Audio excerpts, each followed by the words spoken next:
Welcome, this is Shakti Carola Nevran, and I'm talking about the upcoming week. Sorry I missed it yesterday, I had a really bad migraine, but I think it's still early enough in the week to do it today. So everybody who missed it yesterday can get access to the information. So we're starting out with a big day today. So today we have the second full moon in Sagittarius, which happens very rarely that full moon happens in the same sign. So this is at the very end of Sagittarius, so it symbolizes that integration, that transcendence of the Sagittarian qualities. So this is also happening very closely to the summer solstice. So that's happening in the evening, the full moon in the morning. So it's just 12 hours apart. So that's kind of, I think, happening only every 70 years. So this is really special, and we look at the signs for more information. So with the moon in Sagittarius, the moon being our emotional set point, how we feel the world, how we filter the world. So in the chart, the moon gives us information about what we need in order to feel safe, what we need in order to be ultimately happy. So the fast moon activations throughout the week, every 2.5 days, the moon enters a new sign. It's kind of an activation in our chart. So depending where that is and what other planets we have in the sign, this will be really emotionally in the forefront of our experience. So I see I have a viewer, so say hello to me, that would be nice. I didn't even expect to get somebody live here because I'm trying to catch up and prepare you for the coming week. So the moon is our emotional filter, our emotional set point. So when it moves through the signs every 2.5 days, it's kind of a deepening into that emotional area and how we perceive through that emotional filter. So when the moon, and especially the full moon, which is very expressive and in our consciousness, and we see it up there. So when the full moon is happening in the same sign again, that's a big deal. It's kind of revisiting and giving us another boost. So I'm sure everybody who had sun, ascendant, or their own moon already in Sagittarius in their birth chart, you had a very intense but beautifully expressive, optimistic week. So that's a wonderful thing to have. So that's how we start out today into the week. The summer solstice, it's kind of the high point of the year where the length of the day is like the length of the night. So with that, it symbolizes a fullness, a fruition, but also a very subtle turning point towards more inward, towards more those inner dimensions. I mean, we still have the whole summer ahead of us, but there will be a subtle shift in energy. So the sun will be in Cancer for approximately a month, and the sun is symbolizing our consciousness. The sun is symbolizing how we look at things and how we shine our own self into the world. So the sun in your birth chart has a lot to do with your self-identity, with your charisma, with how you do things. So when the sun is shifting throughout the year, it kind of adds an overlay into how we see things, how we, through our consciousness, filter events around us and in the world. So with the sun entering Cancer, there will be an activation and deepening around values of family, of connection, of bonding, of building trust with people around us. So usually in the summertime we have holidays, or we take holidays. So then we take our families and we travel together, which is often quite... Sharon, All right. Thank you, thank you, thank you. Good to have one person here, so I'm not just talking to the camera. So anyway, Cancer and holidays. When you take your family for holidays, it's not always stressless. You don't have your usual escape routes as you have at home. Oh, I go for a walk. I need some time on my own. When you're on holidays, you're together. So everything what might be not well and everything what needs to be talked about in the family structure will come up, and that might be experienced sometimes as stressful. But what it opens us towards is to really express ourselves and share what we really need. And that's what Cancer really is about. It's all about family, nurturing, taking care for each other, to really have that kind of bonded experience. And I also want to point out that family is not only the historical family you come out, or the family you have created for yourself. Family is also your close circle of friends, people you live with, interact more closely. So that's your soul family. So Cancer is about that as well. So okay, so the second full moon close to the summer solstice today, and the sun transitioning into a more emotionally oriented sign, into Cancer. Just as a side note, Cancer also, because it connects us with our own inner emotions, with our own subconsciousness, Cancer is very creative. Cancer can connect us with new ideas, with memories. So it's definitely a good day today to kind of tune in and take some time for yourself, so those informations, those inspirations can actually bubble up.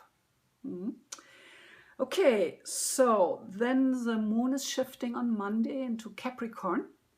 So that will be very different energy after all this expressive moon in Sagittarius twice energy, where it's all about pushing the boundaries, getting out of your own comfort zone, which I'm be doing with my live videos here. So now with the moon in Capricorn, it's again more an inwardly oriented energy flow. So Capricorn is ruled by Saturn. Capricorn is about getting organized.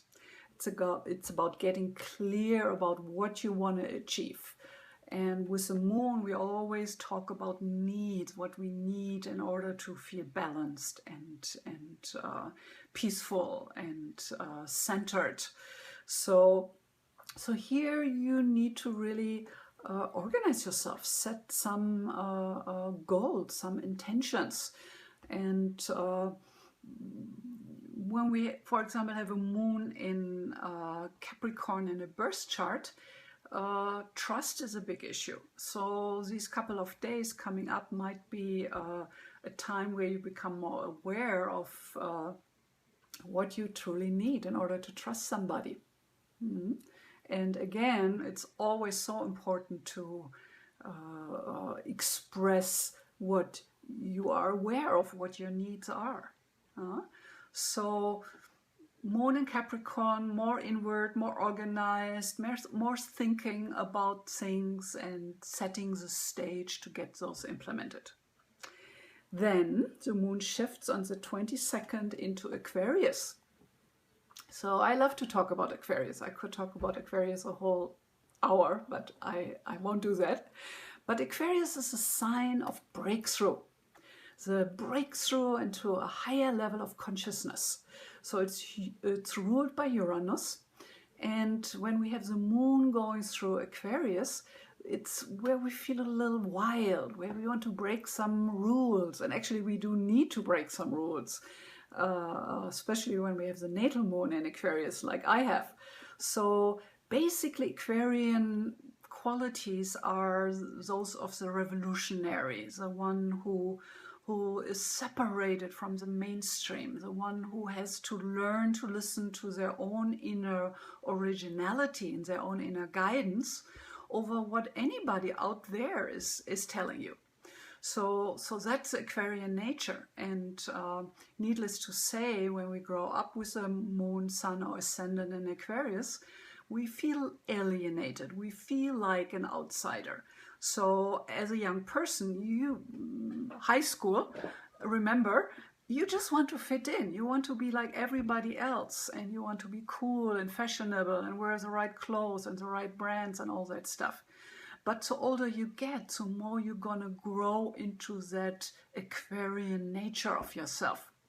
So there is more chance to really be comfortable with being different. And if you blue and you show up blue in your life, then you have the chance to attract people into your life who actually like blue. But if you put something, another color, another quality over who you truly are, you will always feel separated and alienated and not connected. So when the transiting moon goes through Aquarius, all those subjects are kind of in the air. But on a short note, it's really to do things different, to trust that flow, to jump out of continuity, to try something different. So it's a good couple of days to break your patterns very consciously. So for that, we need to have that witness function quite developed, that when you see you're just going into a habituated response to a situation, that you have a choice to actually do different. So that is what I would like you to focus on starting June 22nd on Wednesday. Okay, so the next movement with the moon is into Pisces. Pisces is the last sign of the zodiac. Pisces has gone through all those movement steps of evolution. So in Pisces, there is some kind of integration happening, some kind of wisdom perspective from the highest consciousness, which always assumes that and looks at life from the point of oneness, of connection, of we are just a wave in the ocean. And so when the transiting moon comes into Pisces, into that wisdom perspective, it connects us more with the invisible dimension, the underlying creative forces in our own life and of course out there. So it will make us more vulnerable. Pisces is super sensitive, getting all kinds of inputs, and not only from our own unconsciousness, but you will get input from what I call the ocean consciousness, the divine. So it's a nice time to really attune yourself and make time for the divine and find out ways how to get still and connected. If you have already a meditation practice, that's wonderful. So these are the days where you want to really make sure you get to it.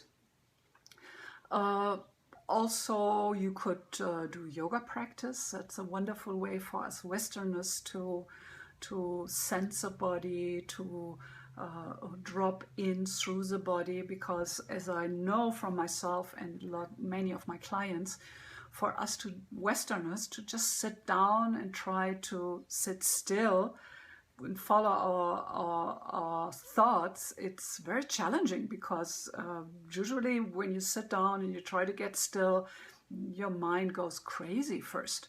So for us Westerners, it's always good to either do trance inductions, guided meditations, or something which uses the body as an entry point.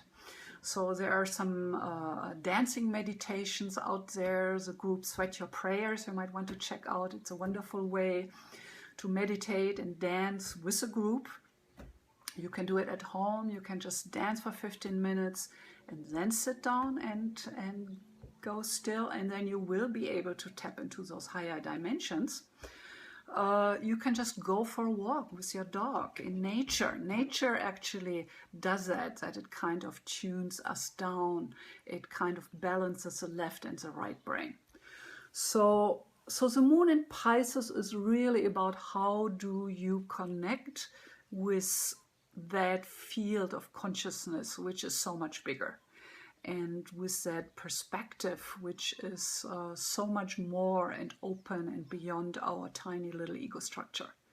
So the moon in Pisces is an invitation for you.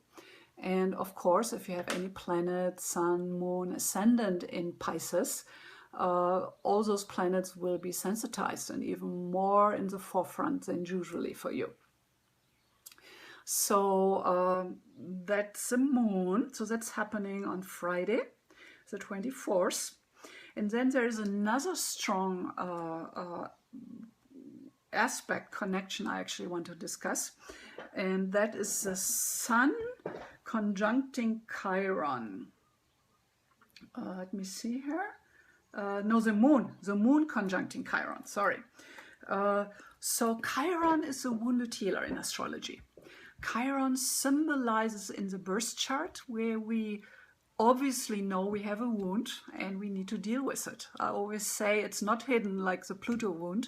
It's more like on the surface. So you have a cut in your arm and it's bleeding and you know it's bleeding and it hurts.